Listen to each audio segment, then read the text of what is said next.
마태복음 12장 14절부터 21절입니다. 바리새인들이 나가서 어떻게 하여 예수를 죽일까 의논하거늘 예수께서 아시고 거기를 떠나가시니 많은 사람이 따르는지라. 예수께서 그들의 병을 다 고치시고 자기를 나타내지 말라 경고하셨으니 이는 선지자 이사야를 통하여 말씀하신 바 보라 내가 택한 종 곧 내 마음에 기뻐하는 바 내가 사랑하는 자로다. 내가 내 영을 그에게 줄 터이니 그가 심판을 이방에 알리게 하리라. 그는 다투지도 아니하며 들레지도 아니하리니 아무도 길에서 그 소리를 듣지 못하리라. 상한 갈대를 꺾지 아니하며 꺼져가는 심지를 끄지 아니하기를 심판하여 이길 때까지 하리니 또한 이방들이 그의 이름을 바라리라 함을 이루려 하심이니라. 아멘.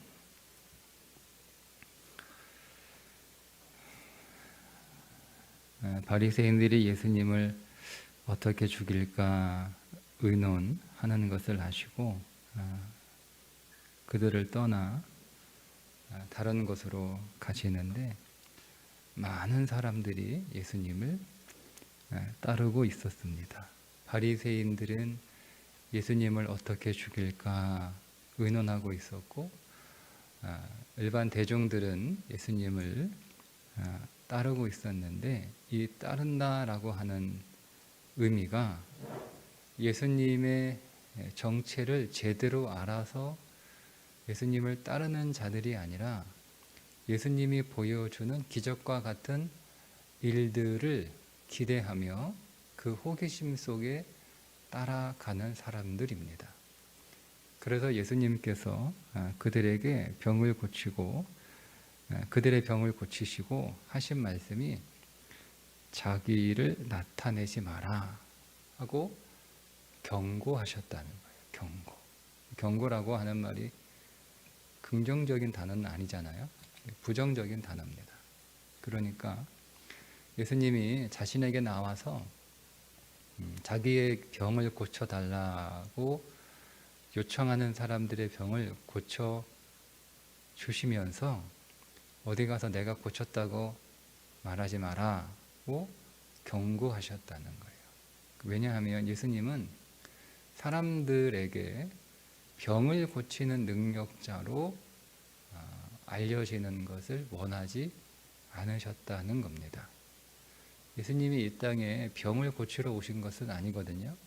그런데 많은 사람들이 예수님을 따르면서 단지 예수님을 자기들의 인생의 문제를 해결하실 수 있는 분으로만 이해를 하고 있는 거예요.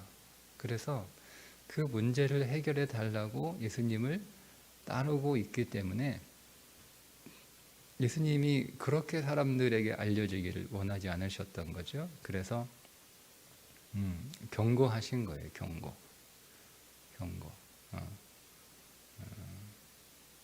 그냥 부탁하다 뭐 이렇게 그런 의미는 아니잖아요. 경고라는 말은 어디 가서 내 얘기하지 마. 어디 가서 내 자랑하지 마. 어디 가서 내가 했다고 하지 마. 이런 겸손의 의미로 말씀하신 게 아니라 엄하게 혹은 어떤 위협적으로 어디 가서 내가 고쳤다고 하면 너 큰일 날 줄 알아. 이렇게. 그러니까 예수님은 문제를 가지고 온 사람들을 긍휼히 여기시면서 그래서 그들의 문제를 해결해 주시면서도 그들의 눈에 단지 그 문제를 해결하는 분으로만 비추어지는 것을 원하지 않으셨다는 거죠. 그것은 예수님이 그 문제를 해결하러 이 땅에 오신 분은 아니라는 겁니다. 그러니까 우리가 예수님을 어떻게 이해하고 우리가 예수님을 어떻게 기대하고 어떻게 보고 있느냐 하는 거죠. 우리가 바리새인처럼 예수님이 내 인생 안에서 별로 쓸모없다 이렇게 볼 수도 있죠. 뭐 예수 믿어봐야 소용없다. 뭐 이런 눈으로 볼 수도 있어요. 그리고 또 예수님을 또 많은 사람들이 그랬던 것처럼 예수님은 내 문제를 해결해 주시는 분, 내 문제를 해결해 주실 수 있는 분. 그래서 내 문제가 있을 때마다 그 예수의 이름을 부르고 예수님을 찾는 그런 신앙생활을 할 수도 있어요. 그런데 주님은, 성경은 그렇게 신앙생활 하지 말라는 거예요. 그게 경고하시는, 우리에게 경고하시는 거죠.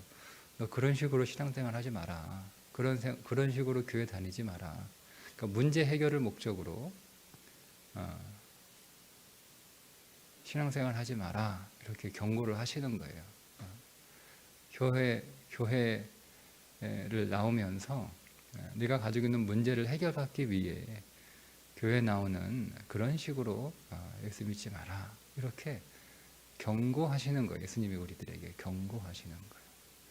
여러분, 이 경고한다라고 하는 말은 굉장히 두려운 단어죠.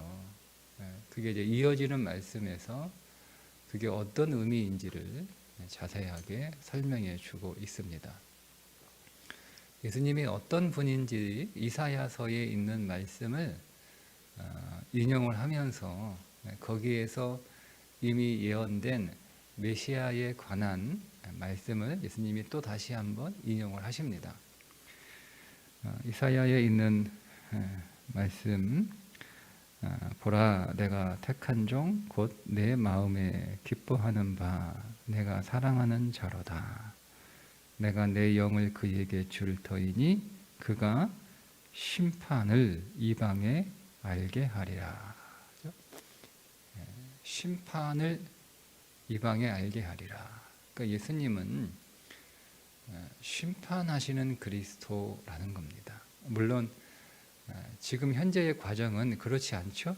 세례 요한 같은 경우가 메시아를 분명히 이사야의 말씀을 통해서 그가 파악했듯이 심판의 주로 오신다라고 기대를 했는데 심판은 하지 않고 병자만 고치고 있으니까 정말 당신이 우리가 기다리는 메시아 맞냐? 이렇게 질문을 했던 것처럼 예수님도 나는 심판을 하러 온 그리스도다 이렇게 말씀을 하시는 거예요.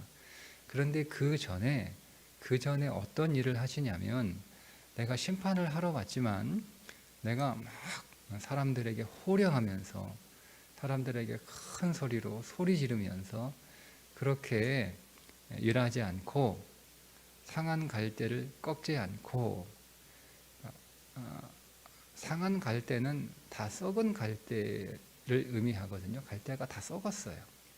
그러니까 예수님은 직업이 목수신데 그 당시 목수는 나무만 다루는 것이 아니라 갈대를 가지고도 어떤 물건을 만드는 일을 했다고 합니다. 그래서 예수님이 이 갈대를 비유로 사용하신 것 같아요.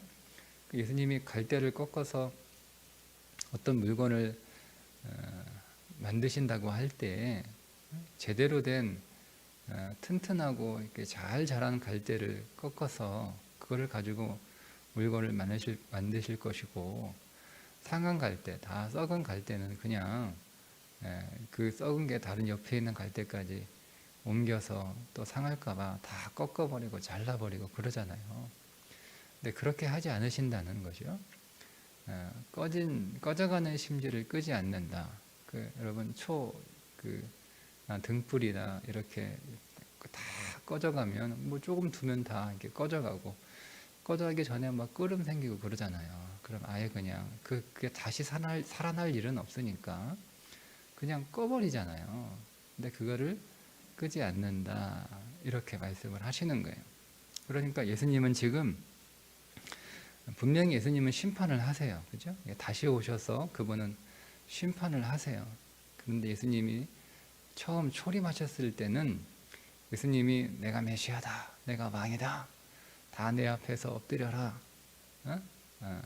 다 내 앞에서 두려워 떨어라 이렇게 호령하지 않으세요. 늘 인자한 말씀으로, 늘 부드러운 말씀으로 사람들의 형편을 헤아리시고 그들의 삶을 감찰하시고 또 긍휼의 마음으로 그들의 문제를 공감하셔서 같이 아파하시고 그리고 죄인들이지만 그 죄인들에게 호령하시면서 왜 그렇게 죄를 짓고 사느냐 이렇게 꾸짖지도 아니하시고 오히려 죄인들을 찾아가셔서 그들을 이해해 주시고 또 그들의 문제들을 해결해 주시고 또 그들과 함께 어울리시고 이렇게 예수님은 사역하셨단 말이에요. 그리고 상한 갈대와 같은 사람들, 도저히 불가능한 사람들이에요. 도저히 불가능한 사람들, 꺼져가는 심지 같은 사람들, 도저히 다시 살아날 수 없는 그런 사람들, 어떤 희망도 어떤 기대도 어떤 소망도 품을 수 없는 사람들, 그런 사람들 너는 뭐 보니까 소망이 없다, 가망성이 없다, 뭐 이렇게 해서 그런 사람들을 예수님이 포기하시거나 뭐 쫓아내시거나 뭐 버리시거나 그렇게 하지 않으신다는 거예요.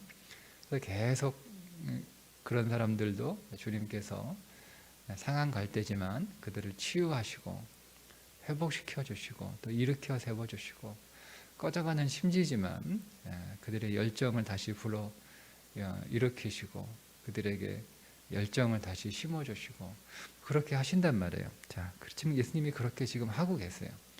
그런데 사람들은 예수님을 그렇게만 이해를 하는 거예요. 예수님은 상한 갈대를 꺾지 않으시는 분이시네. 예수님은 꺼져가는 심지를 끄지 않으시는 분이시네. 예수님은 우리에게 막 군림하지 않으시고 예수님은 오늘 우리에게 크게 막 소리치지 않으시고 우리를 위협하지 않으시고 온유하고 따뜻하게 인자하게 우리를 대하시고 항상 기다리시고 항상 오늘 우리에게 우리를 격려하시고 이렇게 하신다는. 근데 예수님 뭐라고 말씀하시는가 하면 자 그렇게 언제까지 하시겠다는 거예요. 심판하여 이를 이길 때까지 하리니. 네. 그러니까 예수님이 그렇게 호령하지 않고 굴림하지 않고 겸손의 왕으로 오셔서 우리를 섬기시고 우리의 삶이 상하고 우리의 인생이 꺼져가는 심지 같아도 그것들을 예수님이 계속 회복시키시고 또 그렇게 잘 돌보시는 목적이 뭐냐면 심판이에요. 심판. 그러니까 정신 바짝 차리고 예수님 그렇게 우습게 보지 말고 예수님 만만한 분이네 이렇게 보지 말고 그러니까 우리가 신앙생활을 예수님을 만만한 분으로 알고 신앙생활을 하고 있다는 거죠.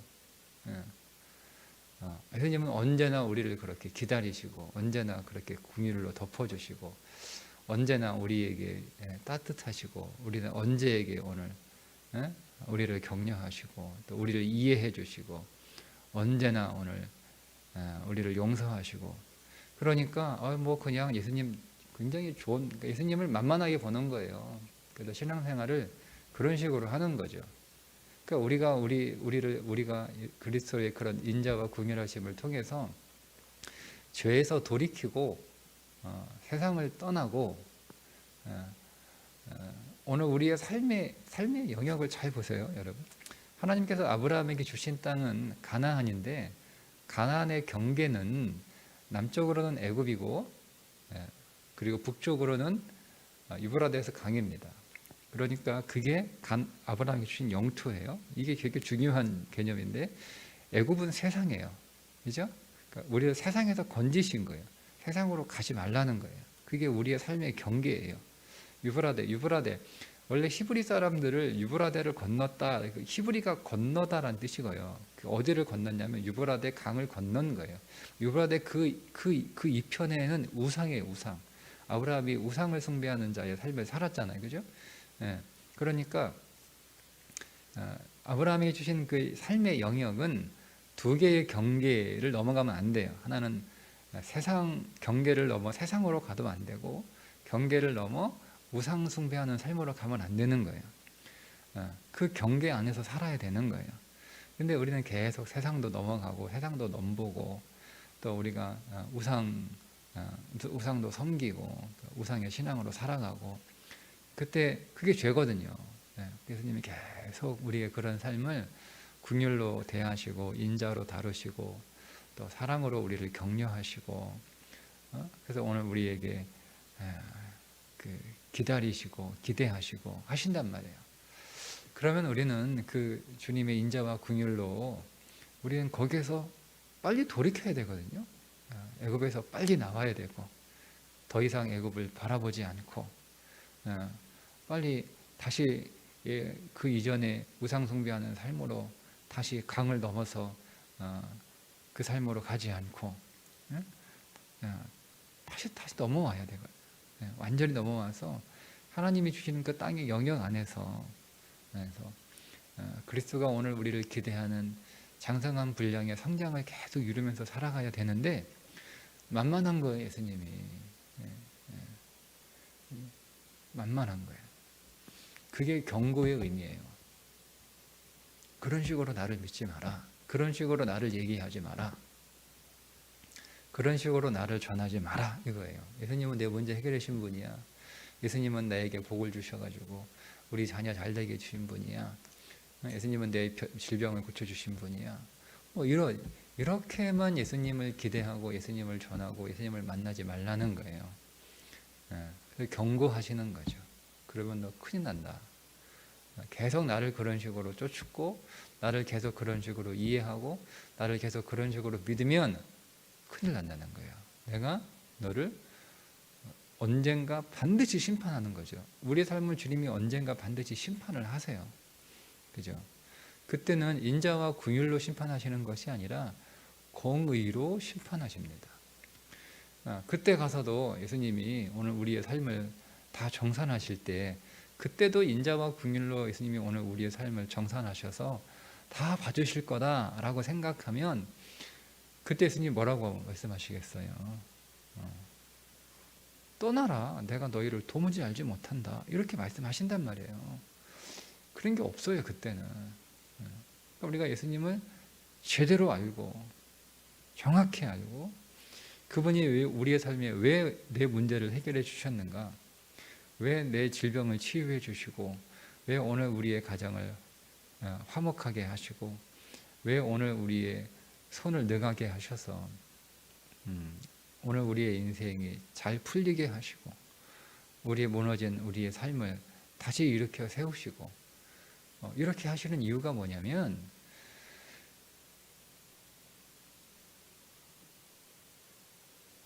그분이 그리스도이시는 것을 깨닫고 그 그리스도 안으로 더 들어오게 하시기 위한 거예요. 더 들어오게. 그래서 우리가 정말 그리스도로 다 충만해지는 것이, 우리가 그리스도의 영으로 충만해지는 것이, 그것이 그리스도가 오늘 우리를 찾아오셔서 우리를 문제 해결해 주시는 목적인데, 그리스도로 충만해지는 것에 대한 관심이 없고, 그저 예수님이 내 문제를 해결해 주는 것에만 관심을 갖고 있으면 그는 결국 예수님을 떠나는 거예요. 그것을 아주 극명하게 보여주시는 사건이 그 요한복음의 오병이어 사건이에요.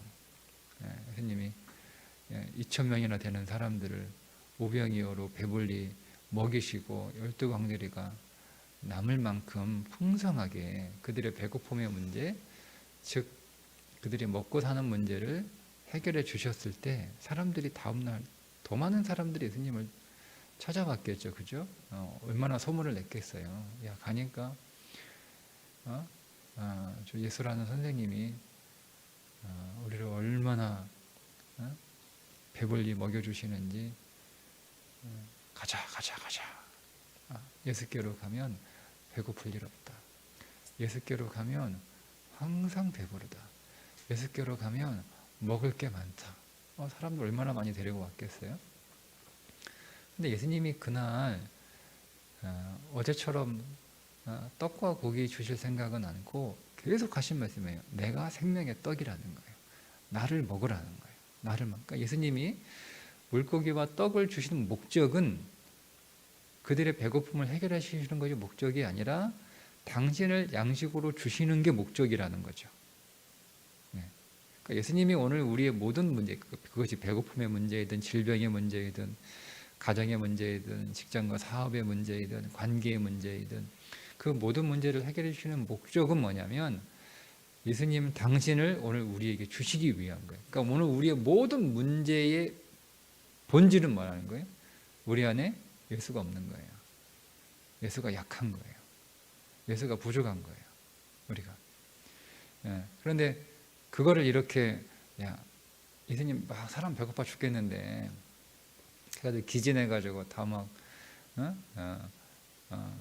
쓰러질 것 같은데 그런 사람들 앞에 놓고 예수님이 내가 생명의 떡이니까 나를 먹어라. 나를 먹어야 산다. 뭐 이렇게 얘기하면 사람들이 못 알아듣잖아요. 관심도 없고. 여러분 우리가 몸이 너무 아프거나 삶의 문제가 너무 깊고 커서 막 고통스러운데 그때는 당장 이 문제가 해결되는 게 나한테 중요하지. 뭐 하나님 나라 뭐 이런 거 사실은 당장 오늘 우리의 마음에 그런 게 끌리지 않잖아요. 그래서 예수님이 오늘 우리의 문제를 해결해 주신 거예요. 그들의 배고픔을 해결해 주신 거란 말이에요.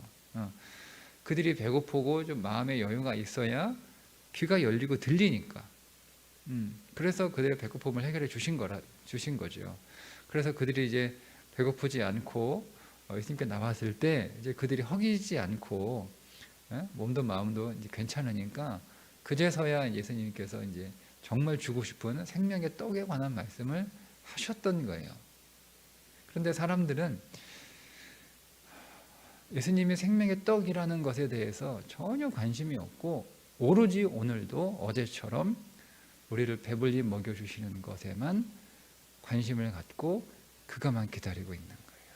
근데 아무리 기다려도 어제처럼 고기와 떡을 제공해 주지 않으시니 야 오늘은 안 주려나 보다 가자 하고 다 가버렸어요. 그리고 요한이 뭐라고 쓰냐면 그들이 다시는 예수를 찾지 않았다라고 나옵니다.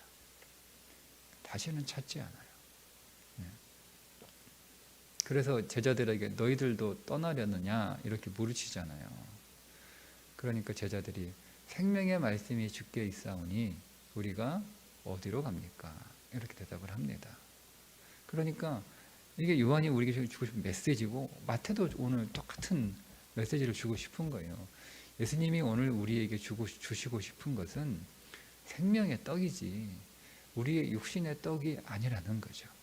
오늘 우리의 인생의 문제를 해결해 주시기 위하여 이 땅에 오신 분이 아니라 우리의 죄와 사망의 문제를 해결해 주시고 우리의 옛사람을 처리하시고 우리를 새 사람으로 다시 중생하게 하셔서 부활의 생명에 참여하게 하시고 우리에게 승천의 신앙을 주셔서 하나님의 자녀의 권세를 가지고 그리스도의 신부로 잘 준비되고 조성되는 삶을 살아가게 하시려고 이 땅에 오신 것이지 그저 오늘 우리의 질병의 문제, 배고픔의 문제 그런 거 해결해 주시려고 이 땅에 오신 것은 아니다는 것을 말씀하시는 거예요. 근데 이것을 마태는 갈수록 되게 더 강하게 지금 얘기하고 있는 거잖아요. 지금은 경고하시는 거예요. 그런 식으로 나를 믿고 그런 식으로 나를 찾으면 나중에 큰일 난다. 나는 마지막엔 심판의 주로 우리에게 오시는 거예요. 그때는 공의로 우리를 심판하세요. 그러니까 우리가 그리스도를 만나서 문제 해결하시는 그 예수 그리스도가 예수 그리스도를 오늘 우리 인생에 하나님으로 우리가 영접하고 믿게 될 때 우리가 오늘 우리의 문제와 씨름하는 것이 아니라 왜? 그 문제는 이미 그리스도 안에서 다 해결됐고 그리고 우리에게 일어나는 그 모든 문제는 그리스도가 다 처리하시고 해결해 주실 것을 믿고 이제 오늘 우리는 거기에 우리의 힘을 쏟는 게 아니죠. 사람의 힘은 정해졌잖아요. 우리의 마음의 힘도 정해져 있고 우리의 육신의 힘도 정해져 있고 또 오늘 우리의 살림의 능력도 다 정해져 있단 말이에요.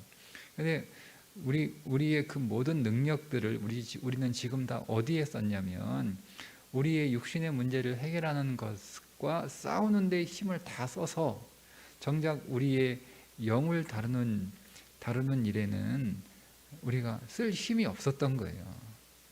그러니 그렇게 삶의 문제에 힘을 다 쓰고 있는 우리들에게 그 영의 문제를 해결해라. 쉽게 얘기하면 하루 종일 밖에서 일하느라고 기운이 다 빠져가지고 녹초가 돼가지고 집에 퇴근에 들어갔는데 아이들이 아빠하고 놀자, 아빠 놀아줘, 막 이렇게 막 아빠 찾고 아빠 막 누워 있는데 막 올라타고 뭐 이러고 하면 마음은 애들하고 놀아줘야 되는데 이렇게 하지만 몸이 안 따라가잖아요. 지금 완전히 막 녹초가 돼가지고 정신이 하나도 없고 손가락 하나 까딱가서 없을 만큼 그렇게 피곤한데 마음은 그래도 애들하고 놀아줄 수 없는 거잖아요. 우리의 힘이 정해졌단 말이에요. 막 내가 밖에서 일할 때 힘이 따로 있고 내가 집에서 아이들하고 놀아주고 아빠로서 남편으로 또 사는 그런 힘이 또 따로 있고 이렇게 탱크가 두 개가 아니란 말이에요. 우리는 하나의 탱크로 살아가는 거예요. 그런 것처럼 오늘 우리가 우리의 힘을 다 우리의 에너지를 우리의 이생의 자랑 즉 살림의 문제를 가지고 거기 이렇게 그 힘을 다 쓰고 살다 보면 정작 오늘 우리의 영의 문제를 다루는 일은 힘이 없으니까 못 다루고 있는 거예요. 그러니까 예수님께서 문제를 하나하나 해결을 통해서 우리가 거기에 내 힘을 쏟을 필요가 없구나. 주님이 그 문제를 해결해 주시고 그 문제를 이미 끝내셨으니까 이거는 주께 맡기고 그분이 하시는 일이고 그러니까 우리는 그러면 그 힘을 가지고 어디에 쓰는 거예요? 내 영혼의 문제를 가지고 하나님을 사랑하고 이웃을 사랑하는 그 일에 그죠? 자기를 사랑하는 일에는 그리스도가 나를 사랑하시니까 하나님이 나를 사랑하시니까 이런 내 사랑하는 자여 내 기뻐하는 자라 나를 사랑하는 문제는 하나님이 해결해 주셨으니까 우리는 나를 사랑하는 일에 내 힘을 쓸 필요 없고 그 힘을 가지고 하나님을 사랑하고 이웃을 사랑하는 일에 쓰는 삶을 살아가는 거예요. 그것을 주님이 심판하신다는 거예요. 얼마나 너는 여전히 나를 믿고 나를 쫓아왔는데 너를 사랑하기 위해서 나를 찾고 너를 사랑하기 위해서 나를 따르고 너를 사랑하기 위해서 내 이름을 불렀느냐? 뭐라 하시는 거예요. 그건 다 내가 하는 건데 사실 내가 다 했는데 하나님 사랑하고 이웃 사랑하는 일은 도대체 뭐 했냐? 아무것도 안 했어요. 그러니까 나는 도무지 너희를 알지 못한다. 불법을 행하는 자들아 떠나라 말씀을 하시는 거예요. 그러니 우리가 예수 그리스도를 그분이 왜 오늘 우리의 문제를 해결해 주시고 왜 오늘 우리의 삶에 공의를 베푸시고 왜 오늘 우리의 삶 안으로 들어와서 우리와 교제하시는지 그 이유와 목적을 알아야 되는 거예요. 그거 모르면 주님의 경고가 이제 우리에게는 경고로 끝나지 않고 더 이상 경고가 필요 없죠. 심판의 자리엔 경고가 무슨 필요 있어요. 거기는 이제 다 끝난 거예요. 이제 결산만 남아있는 거예요. 그러니까 우리가 그런 자리에서 주 앞에 잘했다, 착하고 충성된 종아 이렇게 주님으로부터 상을 받아야지 쫓아내요. 울며 통곡하게 하라.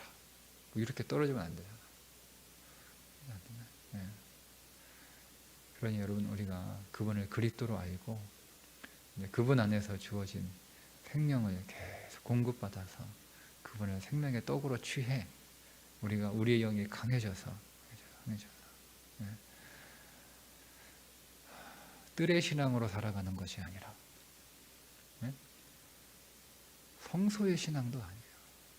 우리는 지성소의 신앙으로 살아가는 거죠. 주의 영으로 살아가는 거예요. 거기 아무것도 없잖아요. 여러분 지성소는 아무것도 없어요. 캄캄합니다.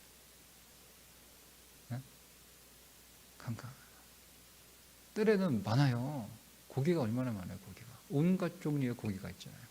소도 있고 양도 있고 염소도 있고 비둘기도 있고, 그죠? 얼마나 좋아요. 성소에는 이게 줄어들어요. 그냥 진설병만 있어요.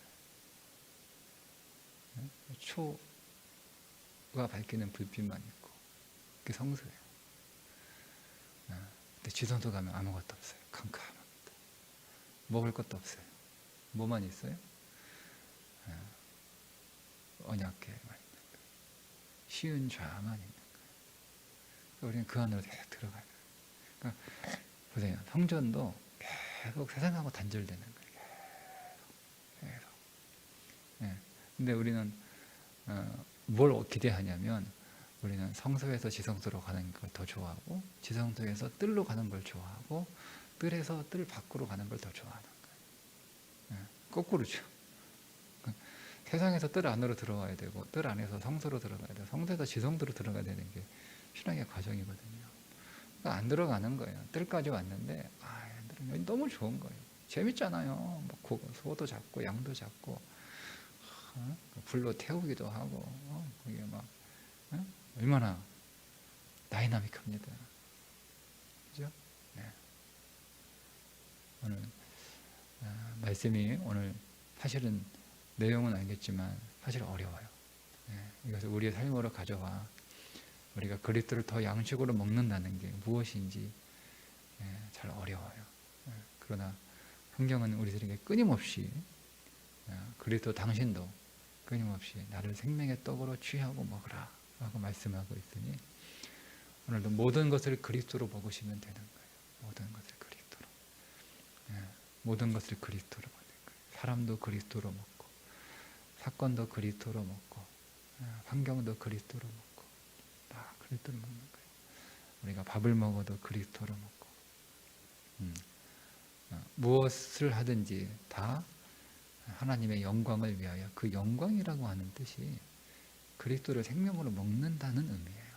뭐 내가 이거 공부 잘 해가지고 막 내가 1등 해가지고 막 하나님께 영광을 돌린다, 그런 영광이 아니에요. 성경은 하나님은 그런 영광에 전혀 관심 없어요. 내가 1등을 하든, 내가 뭐 서울대학을 가든, 내가 뭐 재벌이 되든, 내가 뭐 무슨 어디 가든 큰 상을 타든, 그건 하나님 관심 없어요. 하나님이 오늘 우리에게 주고 싶은 건 뭐냐면 오직 그리스도예요. 그리스도예요. 그분에게 영광은 그리스도를 우리에게 주시는 거예요. 우리가 그리스도를 잘 받으면 그게 그리스도의 영광이에요. 주님의 영광이에요. 우리는 그리스도를 잘 받는 거예요. 우리가 그리스도를 받는 일에 1등이 되고, 우리가 그리스도로 부자가 되고, 예수 부자가 되고, 우리가 그리스도를 상으로 받고, 그리스도를 우리가 영광으로 취하는 그런 하루의 삶이 여러분 날마다 계속 되기를 주님의 이름으로 축복합니다. 기도하겠습니다. 하나님, 오늘 우리의 삶에 문제가 있으나 그 문제는 이미 당신께서 십자가에서 다 끝내시고 종결하시고 처리하시고 해결하시는 것인 줄 믿고, 오늘 우리에게 있는 그 문제와 씨름함으로 내 힘을 낭비하지 않게 하여 주옵소서.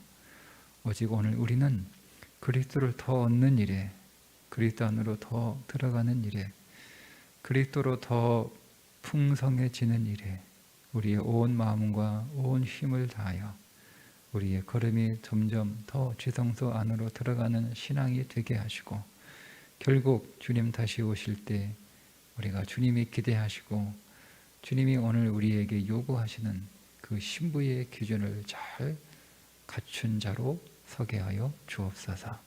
예수님의 이름으로 기도드리옵나이다. 아멘.